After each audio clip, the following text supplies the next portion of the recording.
सगळ्यांना आणि श्री स्वामी समर्थ. शुभ सकाळ सगळ्यांना. गुड मॉर्निंग नाही म्हणायचं, शुभ सकाळ म्हणायचं आणि हाय पण नाही म्हणणार. नमस्कार सगळ्यांना अशी सुरुवात करणार आहे. नमस्कार सगळ्यांना, श्री स्वामी समर्थ. आणि आजच्या ब्लॉगमध्ये तुमचं पुन्हा एकदा खूप खूप स्वागत आहे. आता तुम्हाला जर इंटरेस्ट असेल तर मी आज माझे कपडे लावताना तुम्हाला दाखवणार आहे. खरं सांगते, माझ्याकडं मला कशाचंही सोन्याचं सुद्धा वेड नाही आहे, इतकं मला कपड्यांचं वेड आहे. कपड्यांचं म्हणजे काय म्हणतो आपण, मला वाटतं या 6 महिन्यात मी खरंच एकही ड्रेस घेतला नाही, कारण एवढे ड्रेस आहेत की त्यातले आता मी कपाट लावताना जे जे मी नाही घालत, कमी घालते, ते सगळे आमच्या इथल्या मावशी आहेत, त्यांच्या मुलींना, गावातल्या ज्या मुली आहेत त्यांना ते सगळे देऊन टाकणारे इतके ड्रेस झाले आहेत. आणि तुम्हाला जर कपाट लावताना बघायचं असेल माझ्याकडून तर तुम्ही बघा, मी तुम्हाला दाखवते. तुम्ही मला या व्हिडिओच्या खाली सांगा की ताई नक्की दाखवा, म्हणजे मी तुमच्यासाठी तो व्हिडिओ तयार करते. कारण 7-8 पोती आणि जवळजवळ 3-4 बॉक्स असं सगळं मिळून सगळं आवरायचं आहे. तुम्ही पण जर घर शिफ्टिंग करत असाल तर तुम्हाला पण ती आयडिया येईल आणि तुम्हाला ते बरं पडेल. त्यामुळे तुम्हाला सांगते की शिफ्टिंग करताना खरंच आत्ता जे आमचे शिफ्टिंगवाले होते, मूवर्स अँड पॅकर्स आम्ही बोलवले होते, त्यांनी पैसे चांगले आमच्याकडनं 7-7.5 रुपये घेतले. मात्र अक्षरशः कपड्यांची कोंबाकोंबी केली आणि पोत्यामध्ये, लिटरली पोत्यामध्ये कपडे कोंबलेत. गेल्या वेळेचे जे मूवर्स अँड पॅकर्स होते ते हेच होते, पण त्यांनी इतकं सुंदर काम केलं होतं. चेनच्या अशा मोठ्या मोठ्या बॅगा होत्या आणि जसे माझे कपडे घड्या होत्या तसेच्या तसे त्यांनी ठेवले होते आणि तसेच्या तसे उचलून त्यामुळं मला कपाटात ठेवता आले होते. यावेळेच्या लोकांनी, आता माझ्या एवढ्या चांगल्या साड्या, माझ्याकडे खूप कमी साड्या आहेत मात्र चांगल्या आहेत, त्या साड्या मी हँगरला लावलेल्या होत्या, त्या कुठं ठेवल्यात ही माझी चूक आहे की मी त्या चांगल्या चांगल्या साड्या वगैरे हे सगळं माझं मी आधी बॅगेत ठेवायला पाहिजे होतं. पण आता जे असेल ते आपल्याला थोडं नुकसानही सोसावं लागतं, त्याला काय करणार. पण कपड्यांवरून तुम्हाला सांगू का माझ्या आठवणी काय आहेत, की असं होतं की मी कपड्याच्या दुकानातच होते, कॅशियर म्हणून होते आणि विथ सेल्समनचं पण मी काम करायचे, कॅशचं पण काम मी तिथं सांभाळायचे. आणि आधी माझ्याकडे अजिबात कपडे नव्हते. मी माझ्या मोठ्या बहिणीचे ब्लाऊज, साड्या, तिचे ब्लाऊज टाचलेले, तिनं वापरलेल्या साड्या ती मला द्यायची, मग मी त्या वापरायचे. एकाच काळ्या ब्लाऊजवर 3-4 साड्या वापरायचे, म्हणजे आखी लहान असतानाच्या गोष्टी आहेत. त्यानंतर ड्रेस तर माझ्याकडं म्हणजे नसायचेच. 1 किंवा 2 ड्रेस, 100-100चे ड्रेस मटेरियल जिथं मिळतील. पॉलिस्टरचे ड्रेस असायचे बघा तेव्हा, ते मटेरियल 100-150चे मटेरियल, ते घेऊन ते द्यायला शिलाईसुद्धा नसायची. एवढे म्हणजे एक काळ असा आहे, काळ पण नाही, आत्ता नवीनची सुद्धा गोष्ट तुम्हाला सांगते की कपडेच नसायचे. 4 माणसांच्यात जायला. एक अनुभव सांगते, माझा पहिला अनुभव, अगदी खूप पहिला, आत्ताचा नाही, की मला एका लग्नाला जायचं होतं आणि माझ्याकडे साडी नव्हती. माझ्या नंदेच्या, म्हणजे माझ्या पहिल्या मॅरिडमधलं सांगते मी, माझ्या नंदेच्या मुलाच्या मुंजीला जायचं होतं आणि माझ्याकडे साड्या नव्हत्या. म्हणून मी त्या नंदेला काय म्हटलं की तीच मला आधी होऊन म्हटली, मी तिला नाही, ती मला होऊन म्हटली की तू माझ्या 1-2-3 साड्या ने, म्हणजे तुला त्या मुंजीमध्ये घालायला होती, तुझ्याकडे साड्या नाही आहेत. माझ्या सासरच्या माणसांमध्ये तुझं नको नाव जायला असं तिला वाटलं, म्हणून तिनं मला त्या साड्या दिल्या. गळ्यातल्या तर प्रॉपर माझ्याकडे कायम बेंटेक्सचंच असायचं, कधीही मी सोनं वापरलं नव्हतं. आणि मग त्या साड्या मी 2 साड्या बदलल्या मुंजीमध्ये. आणि तिची सासू सगळ्यांसमोर मला म्हणाली की या साड्या माझ्या सुनबाईंच्या आहेत. आणि सुनेला खूप ओरडली, म्हणजे माझ्या ननंदबाई होत्या त्यांना ती खूप ओरडली की तू तिला त्या साड्या का दिल्या आणि आत्ताच्या आत्ता तिच्याकडनं त्या साड्या घ्या. नशीब की मी माझी जी होती ती साडी मी नेली होती आणि मग मी त्या तिच्या 2ही साड्या तिला देऊन टाकल्या. तिच्या सासूबाईंची माफी मागितली आणि त्या सगळ्या साड्या परत केल्या. आणि त्यातून एक शिकवण घेतली. मला हे सगळं पूर्वी जास्त, म्हणजे खूप 15-20 वर्षांपूर्वी मला यातलं काही माहीत नव्हतं की दुसऱ्यांचे कपडे घालू नयेत. आपल्याकडे नाही आहेत, मग लग्न आहे, मग काय करणार. मग तिनं दिली साडी, मी घातली. इतका भोळेपणा, काय म्हणतात त्याला, मला आत्ता सांगताना पण डोळ्यात पाणी येईल माझ्या, की इतका भोळेपणा माझ्या अंगात होता की मी सगळ्यांसमोर, नातलगांसमोर बोलून घेतलं आणि त्या साड्या मला 2 ज्या त्यांनी दिल्या होत्या त्या परत द्याव्या लागल्या. माझ्याकडे लग्न तर माझं असं विचित्र झालं होतं की माझ्याकडे लग्नातला शालू देखील नव्हता. मग त्यानंतर आमच्या इथं एक गुजराती भाभी होत्या, त्यांच्याकडनं मी एक साडी घेतली, चॉकलेटी शालू म्हणून एक साडी घेतली आणि त्या साडीवर ब्लाऊज वगैरे शिवला. मग कुठल्याही कार्यक्रमात जायचं म्हणजे तीच साडी. मग नंतर आमच्या आईनं मला प्रत्येक दिवाळीला वाढदिवस आला की एक एक अशी साडी अशा करून माझ्याकडे तेव्हा 4-5 साड्या झाल्या. त्यानंतर इथं आल्यावर म्हणजे सांगलीत आल्यावरच्या पण आठवणी सांगते की सांगलीत आल्यावर सुद्धा एक काळ कोरोनाच्या आधीचा माझ्याकडे असा होता की माझ्याकडे फक्त 2 किंवा 3 ड्रेस. तुम्ही माझे पूर्वीचे व्हिडिओ पण बघितलेत की कसं शून्यातनं सारखं मी म्हणते की स्वामींनी मला इतकी साथ दिली की त्या गरिबीत पण मी कधी रडले नाही किंवा मी म्हणजे स्वामींच्या कृपेनं कधीही मला वाईट वाटलं नाही त्या गोष्टीचं. पण खरं बाहेर जायचं म्हणजे आपल्याकडे कपडे तर हवेत. मग आमच्या इथंच गावामध्ये एक दुकान आहे, त्यांना म्हटलं की मला एक 3-4 टॉप द्या आणि 2 लेगिन्स द्या, मी तुम्हाला हळूहळू करत पैसे देते. आणि ते पैसे मला कोरोना काळामुळे 2 वर्ष देता आले नाहीत. 2 वर्ष ते लेडीज माझ्या मागे लागली होती, पैसे दे पैसे दे. आणि नंतर मग हळूहळू ह्यांचा पण व्यवसाय चालू झाला, माझं यूट्यूबचं चॅनल चालू झालं आणि त्यातनं माझी थोडी थोडी करत प्रगती होत गेली. मग मी तिचे पैसे दिले. त्यानंतर मात्र ठरवलं, मला कपड्यांची हौस खूप पहिल्यापासून आहे पण माझी ती पूर्ण होत नव्हती. आणि त्यानंतर मग ठरवलं की आपण काहीही झालं तरी आपल्याकडे 4 माणसात घालायला 4 चांगल्या साड्या पाहिजेत, 4 चांगले ड्रेस पाहिजेत. आणि आता 4 म्हणता म्हणता इतके झालेत की सांभाळू शकत नाही आहे मी. आता मी लोकांना देते, खूप जणांना मी माझे कपडे देते, असेच देऊन टाकते. मात्र देताना स्वच्छ धुवून वाळवून असे द्यायचे, कधीही तसेच आपले कपडे द्यायचे नाहीत. आपला ओरा म्हणजे निगेटिव्ह असू दे पॉझिटिव्ह असू दे तो त्यांना पोचतो आणि मग आपला त्रास त्यांना आणि त्यांचा त्रास आपल्याला. अशा काहीतरी विचित्र गोष्टी घडतात. चप्पलसुद्धा आपल्या कधी कुणाला द्यायच्या नाहीत, टाकून द्यायच्या. चुकूनही चप्पल कधी कुणाला द्यायच्या नाहीत. आपले फाटके कपडे, आपले आतले कपडे कुणाचे वापरायचे नाहीत आणि कुणाकडून घ्यायचे नाहीत. असे तुम्हाला सांगते, असे जर मी अनुभव सांगत बसले ना तर आपले ना महिनाभराचे ब्लॉग होतील. असे माझे कपड्यांविषयीचे अनुभव आहेत. त्या नंदेच्या सासूबाईंनी म्हणजे पूर्वीच्या मागितलेल्या त्या 2 साड्या आज तागायत मी विसरलेले नाही. आणि त्यावर मी साड्या घेत गेले. जशी माझी परिस्थिती थोडी थोडी थोडी सुधारत गेली तसं आता तर माझ्याकडं आहेत 15-20 साड्या आहेत. मी असं नाही म्हणत माझ्याकडे 100 साड्या आहेत, 15-20 साड्या आहेत. पण आलटून पालटून मी नेसू शकते. आणि ड्रेस तर एवढे झाले आहेत की मलाच माहिती नाही आहे माझ्याकडे किती ड्रेस आहेत. आणि आज तेच कपाटावर त्यांना तुम्हाला मी नेमकं दाखवणार आहे. काही जुन्या आठवणी बोलायला तुमच्याजवळ मला आवडतात, त्यातून तुम्हाला इन्स्पिरेशन येतं. आणि बऱ्याच लेडीज अशा आहेत ज्या परिस्थितीनं खूप आत खाली आहेत, पण त्यासाठी आहे ना तुम्हाला हातपाय हलवले पाहिजेत.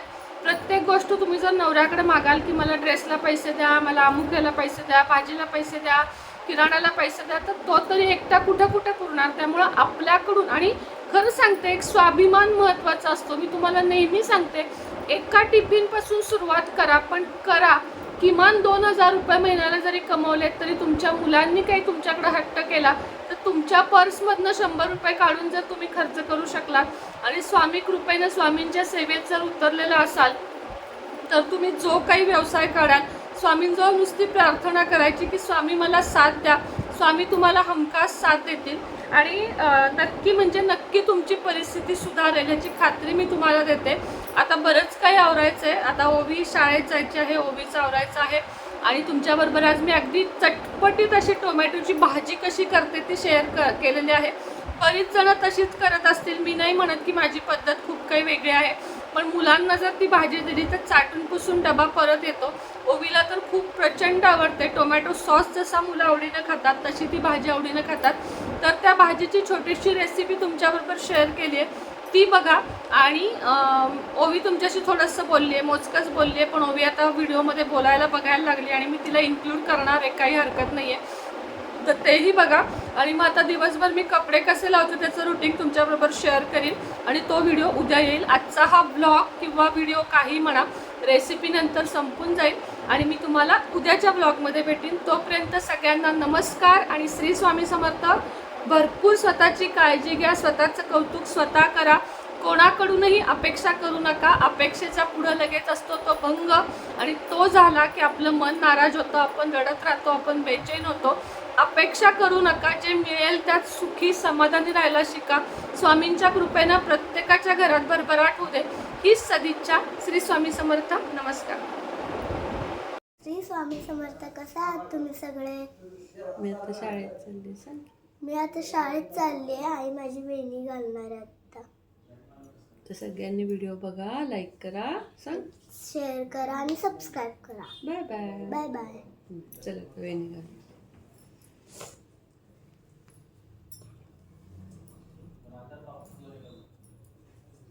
ओवीच्या केसाला तेल लावायला घरात शिफ्टिंगमुळे तेलच सापडत नाहीये. खरं तर मी या सगळ्या वस्तू बाजूला ठेवायला पाहिजे होत्या, पण राहून गेल्या. आता आजच्या दिवस आज सगळं आवरणार आहे, त्यामुळे आज सापडेल. तिचे केस तसे मोठे आहेत, त्यामुळं केसाला तिच्या तेल हे लागतंच. पण आता नाही आहे, त्याला काही इलाज नाही आहे. आजच्या दिवस घालूया तशीच, उद्यापासून आपण तेल लावूया ओवी. काय आज तिचं चित्रकलेचा पेपर आहे ना ओवी? मी निसर्ग चित्र काढणार. कुठलं? निसर्ग चित्र काढणार. डोंगर, घर. लहान मुलांचं आयुष्य छान असतं. आपलं लहानपण आठवतं जेव्हा आपल्याला मुलं होतात आणि त्यांचे हे चित्रकलेचे पेपर वगैरे जेव्हा असतात, तेव्हा आपल्याला आपलं सगळं आठवतं. हो की नाही ओवी?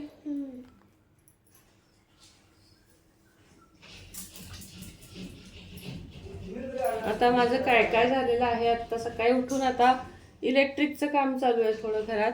आता कणिक मळून ठेवलेली आहे आणि टोमॅटो चिरून ठेवले. टोमॅटोची भाजी तुमच्याबरोबर शेअर करते, जशी मी करते तशी.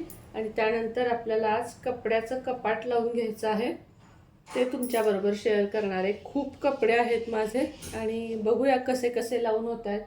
नको असलेले सगळे डोनेट करणारे, म्हणजे ज्याला गरज आहे त्याला देऊन टाकणारे. खूप असे कपडे जे मला बसत नाहीत किंवा मी घालत नाही, ओवीचे आहेत, माझे आहेत, असे कपडे सगळे देऊन टाकणारे.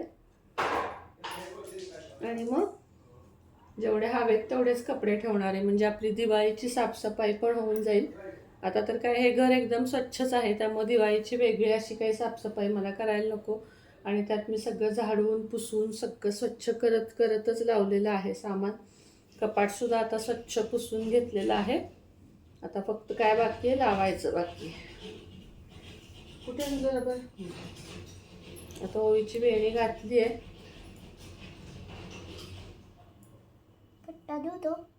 नको पट्टा.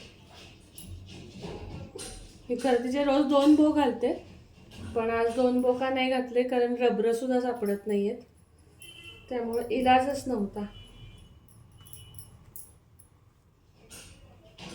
बाकीचं तिचं ती आवडती, आंघोळ तिचं ती करती, पावडर वगैरे लावती, फक्त तिची वेणी घालून द्यावी लागती.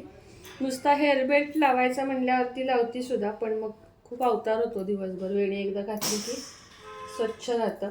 आता तिची रिक्षा येते 11:45. तोपर्यंत तिचं सगळं आवरून ठेवलेलं आहे. आणि आता आपण मस्तपैकी काय करूया ओवी, स्वयंपाक करूया. सगळ्यांना बाय बाय कर. Bye bye. आता आम्ही ओवीच्या डब्यासाठी भाजी करत होते, बाकी सगळा स्वयंपाक झालेला आहे. आणि इथं तुम्हाला टोमॅटोची भाजी दाखवत आहे, फास्टमध्ये दाखवत आहे. तेल तापत ठेवलं, त्यामध्ये जिरे मोहरी घातली. माझा मसाल्याचा डबासुद्धा सगळा मिक्स झाला होता आपल्या शिफ्टिंगमध्ये, पण तरीही होतं ते सामान त्यात मी घातलं आणि सुंदर भाजी तयार झाली. उभा कांदा चिरून घेतला होता, तुम्ही छोटा पण चिरू शकता. आणि तेल मोहरी तडतडलं की त्यामध्ये कांदा घातला. कांदा चांगला परतून घेतला आणि मग त्यामध्ये टोमॅटो घातला. आता तुम्ही बघाल की आपला कांदा 1-2-3 मिनिटांना चांगला परतेल. कांदा थोडासा गुलाबी होऊन द्यायचा, कच्चटपणा नाही तर मग लहान मुलं खात नाहीत.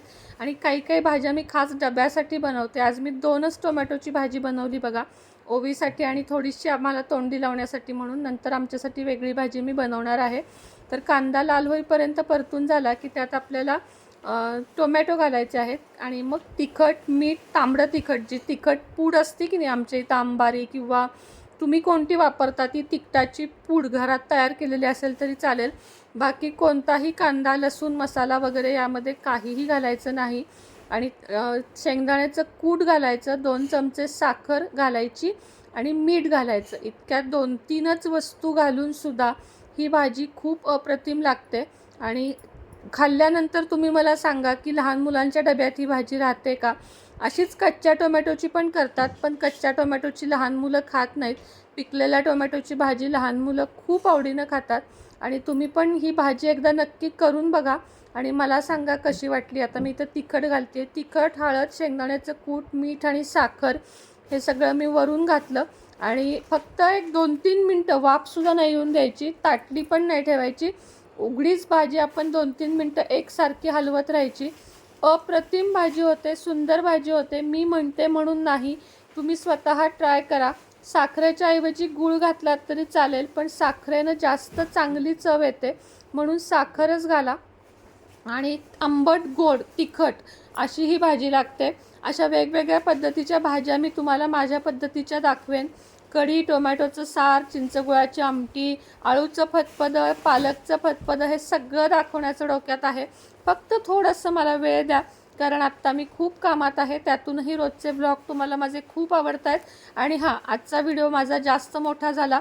मी एकदा अनुभव सांगायला लागले की नाही की माझं तोंडच थांबत नाही, म्हणजे मलाच कळत नाही किती मिनटं झाले. नंतर बघितलं तर मी 9 मिनटं तुमच्याशी नुसती बोलत होते. पण ऐका, नुसतं ऐका, कानाला हेडफोन लावा, काम करत करत ऐका, माझे व्हिडिओ बघत जा. मला तुमच्याकडून या चॅनलला भरभरून प्रेम पाहिजे.